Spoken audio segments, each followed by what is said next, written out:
दरवाजा बंद करा आणि शांत बसा. गोष्ट सुरू होते आहे.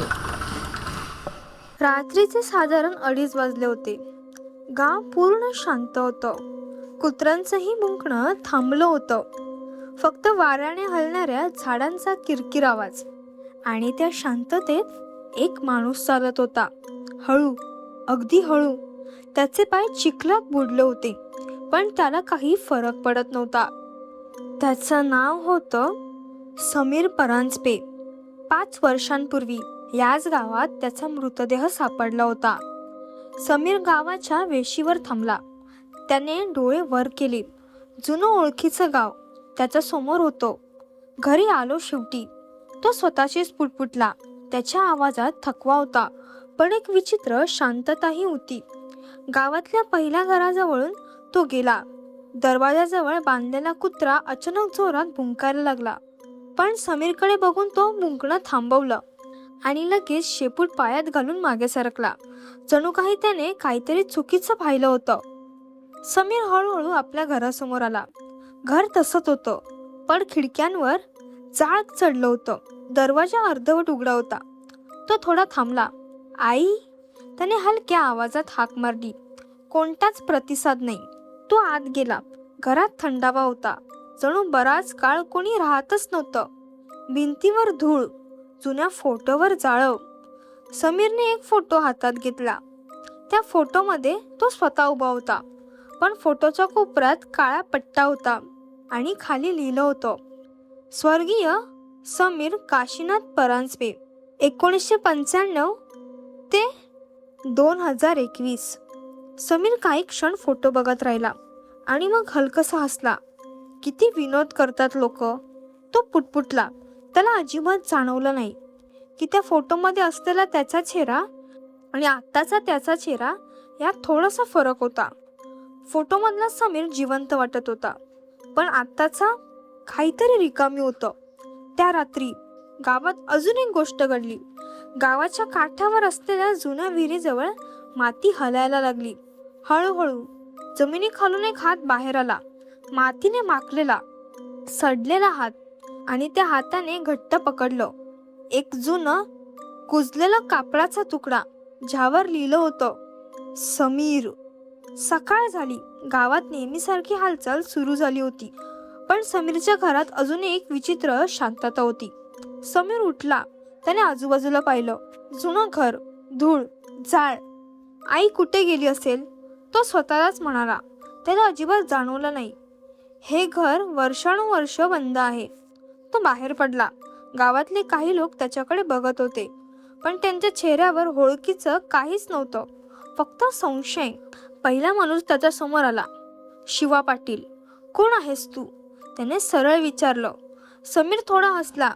काय शिवा, ओळखलं नाहीस? अरे मी समीर. शिवाच्या चेहऱ्यावर एकदम ताण आला. काय नाव सांगितलास? त्याचा आवाज आता थरथरत होता. समीर परांजपे. एक सेकंद शांतता, आणि मग शिवा एकदम मागे सरकला. खोटं बोलतोयस तू, तो ओरडला. आता आजूबाजूचे लोकही जमा झाले. काय झालं, कोण आहे हा? शिवाने थरथरत्या आवाजाने समीरकडे बोट दाखवलं. हा म्हणतोय तो समीर आहे. क्षणात सगळ्यांच्या चेहऱ्यावर भीती पसरली. एक म्हातारा पुढे आला. समीर, तो पुटपुटला. तो तर 5 वर्षांपूर्वी मेलाय. समीर हसला. काय वेडेपणा करता तुम्ही, मी तुमच्या समोर उभा आहे. पण कोणीही हसलं नाही. सगळे फक्त त्याच्याकडे बघत होते, जणू काही चूक आहे. एक बाई अचानक रडायला लागली. ती होती सुमन काकू. तू नाहीस तो. माझ्या डोळ्यांसमोर त्याचा मृतदेह पाहिलाय मी. समीरचा चेहरा थोडासा बदलला. पहिल्यांदाच त्याच्या मनात शंका आली. मृतदेह? हो, शिवा ओरडला. तुझा मृतदेह विहिरीत सापडला होता. सगळ्या गावाने पाहिलं होतं. समीर काही क्षण शांत राहिला. त्याने आजूबाजूला पाहिलं. सगळे त्याच्याकडे घाबरून बघत होते. मग मी कोण आहे, त्याने हळू आवाजात विचारलं. कोणाकडेही उत्तर नव्हतं. अचानक गावातल्या एका मुलाने ओरडलं, त्याच्या पायांकडे बघा. सगळ्यांची नजर खाली गेली. समीरच्या पायांवर चिखल होता, पण त्याच्या पावलांचे ठसे नव्हते. तो चालत होता, पण जमिनीवर काहीच उमटत नव्हतं. क्षणात गावात गोंधळ उडाला. भूत आहे हा, हकला याला. समीर घाबरला. मी भूत नाही, मी जिवंत आहे, तो ओरडला. पण त्याचा आवाज कोणालाच पूर्णपणे ऐकू येत नव्हता. जणू काही त्याचा आवाज हवेत विरघळत होता. तो मागे सरकला, डोकं पकडलं. नाही नाही, मी जिवंत आहे, तो स्वतःलाच पटवून देत होता. आणि तेवढ्यात त्याच्या डोक्यात एक चमक आली. काळोख, थंड पाणी, श्वास घ्यायला त्रास, आणि कोणीतरी त्याला खाली खेचत होतं. समीर जोरात किंचाळला, नाही. तो जमिनीवर कोसळला. गावातले लोक पळून गेले. कोणीही जवळ आलं नाही. फक्त एक माणूस तिथे उभा राहिला, लांबून. तो होता रघु, समीरचा जुना मित्र. रघुच्या चेहऱ्यावर भीती नव्हती, फक्त एक विचित्र शांतता होती. तो हळूहळू पुढे आला आणि खाली पडलेला समीरकडे बघत म्हणाला, तुला अजून आठवत नाहीये ना? समीरने वर पाहिलं. काय? रघु हलकसा हसला. ठीक आहे, मी आठवण करून देतो. समीर अजूनही जमिनीवर बसलेला होता, डोकं धरून. श्वास जोरात चालू होता. रघु त्याच्यासमोर उभा होता, शांत, अगदी थंड. काय आठवतंय तुला? रघुने विचारलं. समीरने डोळे घट्ट मिटले.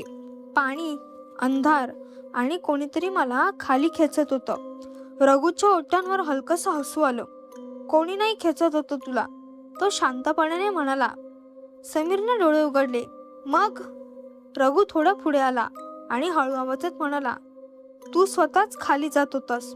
क्षणभर सगळं थांबल्यासारखं वाटलं. खोटं आहे ते. समीर कुजबुजला.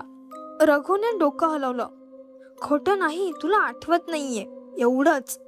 तो हाताने इशारा करून म्हणाला, चल, मी तुला दाखवतो. रघु पुढे चालायला लागला. समीर काही क्षण तसाच बसून राहिला. पण मग तो उठला. जणू काही त्याला जायलाच हवं होतं. दोघेही गावाच्या काठाकडे निघाले, जिथे ती जुनी विहीर होती. वाटेत कोणीही त्यांच्याकडे बघत नव्हतं. जणू सगळ्यांनी ठरवलं होतं, हे दोघे अस्तित्वातच नाहीयेत. काही मिनिटांनी ते विहिरीजवळ पोचले. तीच विहीर, जुनी, तुटकी, आजूबाजूला वाढलेलं गवत, आणि आत पूर्ण काळोख. समीरच्या अंगावर शहारे आले.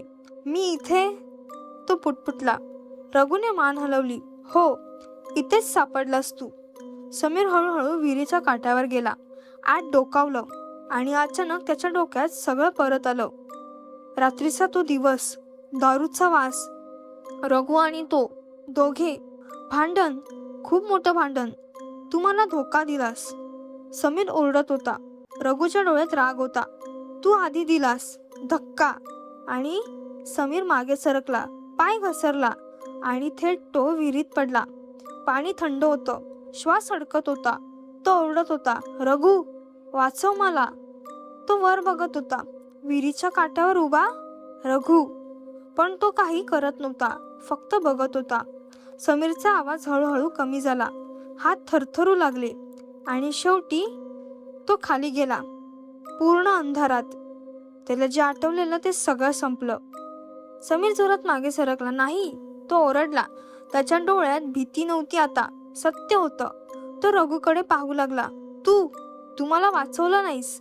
रघु शांतपणे उभा होता. वाचवू शकलो असतो, तो म्हणाला, पण नाही वाचवलं. समीरचा श्वास अडकला. का? रघु थोडा वेळ जवळ आला आणि कुजबुजला. कारण तू मरायला हवं होतंस. वाऱ्याचा जोर वाढला. विहिरीतून थंड हवा वर आली. समीरच्या चेहऱ्यावर आता हसू नव्हतं, फक्त प्रश्न होता, एकच. मग मी अजून इथे का आहे? रघुच्या डोक्यात एक चमक आली. कारण तो हळू आवाजात म्हणाला, तुला अजून कळलं नाहीये. तो थांबला आणि खाली विहिरीकडे बोट दाखवलं.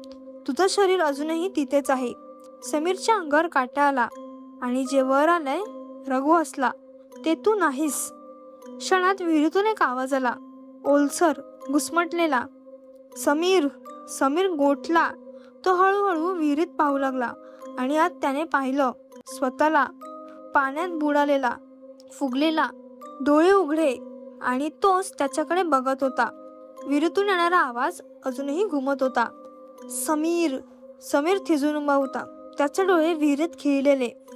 पाण्यातलं ते शरीर हळूहळू हलायला लागलं, फुगलेलं, सडलेलं, पण डोळे पूर्ण उघडे आणि थेट त्याच्याकडे बघत होते. नाही, समीर मागे सरकला. मी इथे आहे, मग तू कोण आहेस? रघुने काहीच उत्तर दिलं नाही. तो फक्त बघत होता, जणू त्याला आधीपासून सगळं माहित होतं. अचानक पाण्यातलं शरीर हललं आणि हळूहळू वर यायला लागलं. हात आधी वर आला, नंतर डोकं, ओले केस चेहऱ्यावर चिकटलेले, आणि मग ते शरीर विहिरीच्या काठावर येऊन थांबलं. समीरचा श्वासाचा आवाज मोठा झाला. हे शक्य नाही, पण ते शक्य होतं, कारण ते त्याच्यासमोर उभं होतं. खरा समीर. त्याच्या तोंडातून पाणी ठिपकत होतं, त्वचा निघत होती, पण डोळे जिवंत होते. तो एक पाऊल पुढे आला आणि कुजबुजला.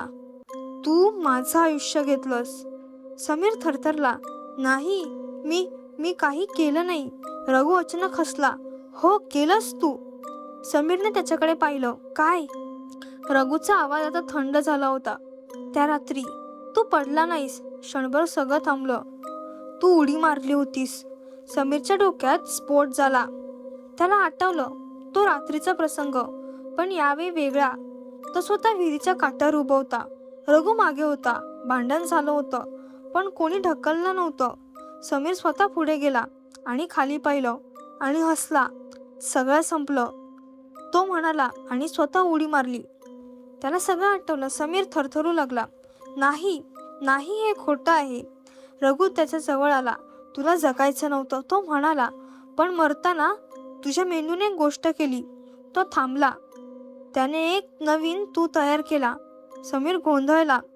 जो स्वतःला जिवंत समजतो, जो सत्य स्वीकारत नाही. रघुने थेट त्याच्या डोळ्यात पाहिलं. तो म्हणजे तू. समीरच्या चेहऱ्यावरून सगळं निघून गेलं. मग मी काय आहे? विहिरीतून वर आलेला खरा समीर पुढे आला आणि त्याच्या कानात कुजबुजला. तू माझा उरलेला भाग आहेस. क्षणात समीरला जाणवलं त्याचे हात हळूहळू पारदर्शक होत होते. त्याचा श्वास कमी होत होता आणि अस्तित्वातून पुसला जात होता. नाही, मी नाही गायब होणार. तो ओरडला, पण उशीर झाला होता. रघु मागे सरकला, शांतपणे बघत. सत्य नेहमी जिंकतं, तो म्हणाला. काही सेकंदात समीर पूर्णपणे गायब झाला. शांतता, फक्त वारा आणि विहिरीजवळ उभा खरा समीर. पण त्याच्या चेहऱ्यावर काहीतरी बदललं होतं. त्याने रघुकडे पाहिलं आणि हसला. ते हसू काही वेगळंच होतं. धन्यवाद, तो म्हणाला. रघु थोडा गोंधळला. कशासाठी? समीरचा आवाज बदलला, खोल, विचित्र. मला बाहेर काढण्यासाठी. क्षणात त्याच्या डोळ्याचा रंग काळा झाला आणि रघु मागे सरकला. तू समीर नाहीस, तो हसला. समीर तर खूपच आधी मेलाय. वाऱ्याचा जोर वाढला, झाडं हलायला लागली आणि त्या समीरने एक पाऊल पुढे टाकलं. आता मी आहे. त्या रात्रीनंतर गावात अजून एक गोष्ट बदलली. लोक म्हणतात रात्री उशिरा विहिरीजवळ एक माणूस उभा दिसतो. तो लोकांना हाक मारतो त्यांच्या नावाने, आणि जो कोणी प्रतिसाद देतो तो दुसऱ्या दिवशी जिवंत असतो. पण तो राहत नाही.